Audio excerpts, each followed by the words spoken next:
जय हिंद साथियों, नमस्कार। आप सभी को स्वागत है अपने यूट्यूब चैनल पर। जैसे कि जानते हैं एसएससी जीडी 2026 का जो फॉर्म फिलअप हो रहा है वो 31 दिसंबर तक लास्ट है। तो अब बच गया है कितना 58 दिन तक। तो चलिए हम शुरुआत करते हैं कि एसएससी जीडी का तैयारी कैसे करें। अभी तक पता नहीं चल रहा है, टाइम भी है, ज़्यादा दिन है भी नहीं और आप लोग को लग रहा है कि हम कुछ भी नहीं पढ़े हैं। तो चलिए वीडियो को शुरू से अंत तक देखिएगा।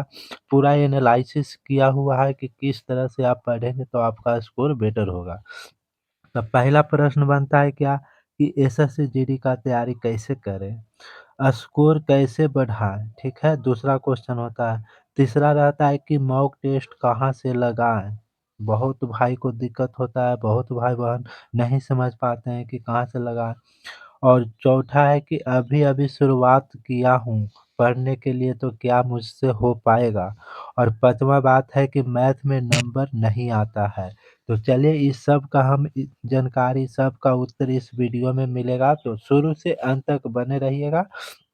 पूरा डिटेल में एनालिसिस करके आपको बता दिया हूँ कि मैं किस तरह से पढ़ाई करता था और आपको किस तरह से पढ़ना है। तो चलिए अब यहाँ से क्या करेंगे कि अभी से एग्ज़ाम की तैयारी कैसे करें? अभी से अगर करना है तो कैसे करें? तो सबसे पहले आपको फ़ोकस क्या पे करना होगा? आपको फ़ोकस करना होगा syllabus, previous year question, mock test analysis. यहाँ पे सबसे इम्पोर्टेंट क्या हो जाता है? सबसे इम्पोर्टेंट हो जाता है यहाँ पे mock test analysis. Mock test analysis किस प्रकार से किया जाता है वो हमको बताएँगे। और मॉक टेस्ट कैसे लगाएँ, कहाँ से लगाएँ, सारा चीज़ यहाँ पे हम बताने वाला हूँ, ठीक है? यहाँ पे देखिए, उम्मीद करता हूँ कि सिलेबस पूरा हो गया है, लेकिन बहुत ऐसा लोग है, ऐसा भाई-बहन है जिनका थोड़ा बहुत सिलेबस हुआ है। तो वो वीडियो को देखिएगा, आपको ज़रूर यहाँ पे कुछ न कुछ बेनिफिट मिलेगा। सभी लोगों का सबसे पहले मॉक टेस्ट लगाना है, ठीक है? सबसे पहले मॉक टेस्ट लेकिन मॉक टेस्ट कैसे लगाएँ और कहाँ से लगाएँ? ये बहुत भाई का प्रश्न रहता है कि मॉक टेस्ट कैसे लगाएँ, कहाँ से लगाएँ? तो आपको मॉक टेस्ट जो लगाना है वो 2 भाग में लगाना है, ठीक है?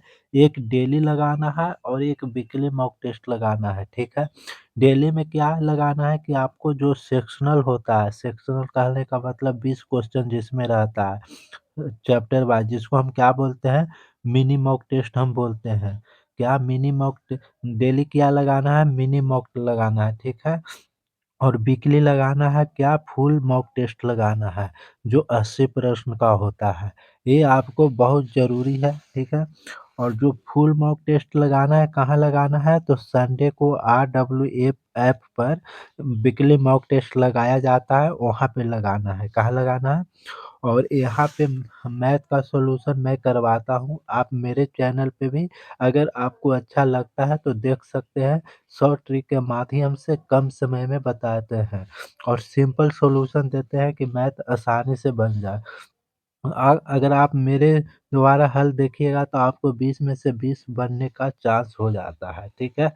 जैसे ही RWA से संडे का जो वीकली मॉक टेस्ट लगा है, उसके बाद इस तरह से आपको क्या लिखना है, इस तरह से आपको टेबल बना लेना है, जिसमें रीजनिंग, हिंदी, जीके और मैथ रहेगा। कितना सही हुआ है इसमें लिखाएगा, कितना गलत हुआ है इसमें लिखाएगा। और जो जैसे कितना नहीं बना पाए हैं, अनअटेम्प्ट जिसको बोलते हैं, वो यहाँ लिखाएगा। आपको ये लिखना है और हर वीक को देखना है कि मेरा कहाँ पे सुधर रहा है कि नहीं। सेम इसी प्रकार से आपको मिनी मॉक जो करेंगे, जो डेली मॉक टेस्ट देंगे, उसमें यहाँ पे लिखना है और उसका एनालिसिस कैसे किया जाता है, उसका यहाँ पे हम बताएँगे क्या एनालिसिस करना, कि किस प्रकार से आप एनालिसिस कर सकते हैं, ठीक है? तो जो प्रश्न गलत हुआ है, उसका संपूर्ण टॉपिक पढ़ना है। किस तरह से पढ़ना है हम आगे बताने वाले हैं, तो वीडियो के पूरा देखिएगा। जैसे कि हम एग्ज़ाम्पल में बात करते हैं कि शास्त्रीय नृत्य का वर्णन किस बुक में मिलता है?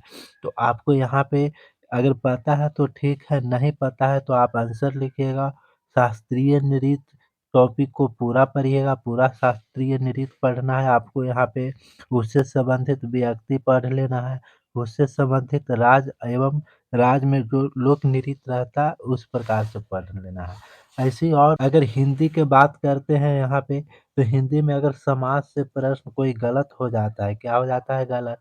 तो समास को एक बार पूरा समास का रिवीजन करना है। अगर मान लिया जाए कि कोई पर्यायवाची शब्द आ गया, उससे रिलेटेड कोई प्रश्न आ गया, तो एक बार आपको पूरा पर्यायवाची शब्द देख लेना है। अगर मुहावरा आया, तो एक बार पूरा मुहावरा देख लेना है। अगर मान लिया जाए कि एक शब्द के बदले अनेक शब्द आ गया, तो उससे रिलेटेड आप पूरा एक बार देख लीजिएगा। अब जैसे कि अब मैथ की बात करते हैं यहाँ पे कि अगर मैथ में कोई परसेंटेज आ गया, प्रॉफिट एंड लॉस आ गया, एसआई, ईटीसी और बहुत सब्जेक्ट है अर्थमैटिक में, ठीक? तो किसी से भी प्रश्न गलत हो जाता है तो उस चैप्टर को लेना है, तो पहला दिन क्या करना है कि उस चैप्टर को करना है जिससे प्रश्न आया है जो गलत हो गया है, ठीक है?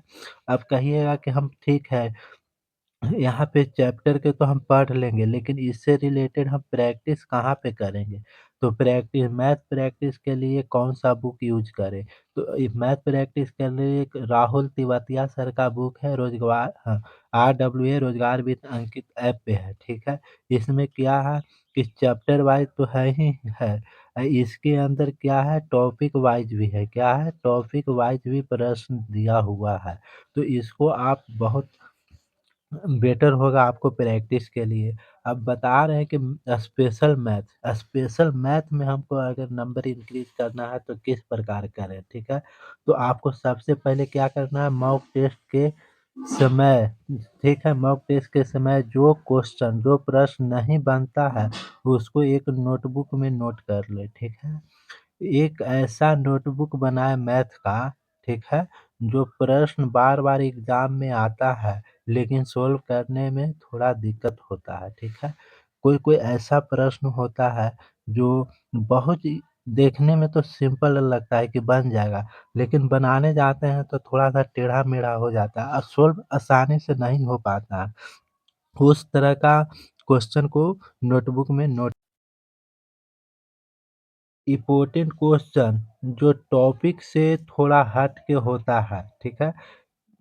ऐसा क्वेश्चन जो टॉपिक के है लेकिन थोड़ा-सा हट के रहता है, ठीक है? उसमें कुछ न कुछ घुमाया हुआ रहता है, उसको आपको नोटबुक में नोट कर लेना है। 100% गारंटी के साथ मैं कह रहा हूँ कि आपका स्कोर बढ़ेगा तो बढ़ेगा। इसी प्रकार आप रीज़निंग या हिंदी का भी नोट्स बना सकते हैं। अगर आपको कुछ समझ में आया होगा तो ज़रूर वीडियो को लाइक कीजिएगा, चैनल को सब्सक्राइब कीजिएगा और ज़्यादा लोगों के पास शेयर कीजिएगा। जो लोग अगर अभी-अभी तैयारी कर रहे हैं, वो उनको समझ में नहीं आ रहा है कि किस तरह से स्कोर बढ़ाएँ, कैसे पढ़ें, उनके लिए मैं यहाँ पे ट्रिक एंड टिप्स कुछ न कुछ बताते रहूँगा। तो ज़रूर मेरा चैनल को सब्सक्राइब कीजिएगा। किसी प्रकार का दिक्कत होता है, ज़रूर कमेंट कीजिएगा। धन्यवाद।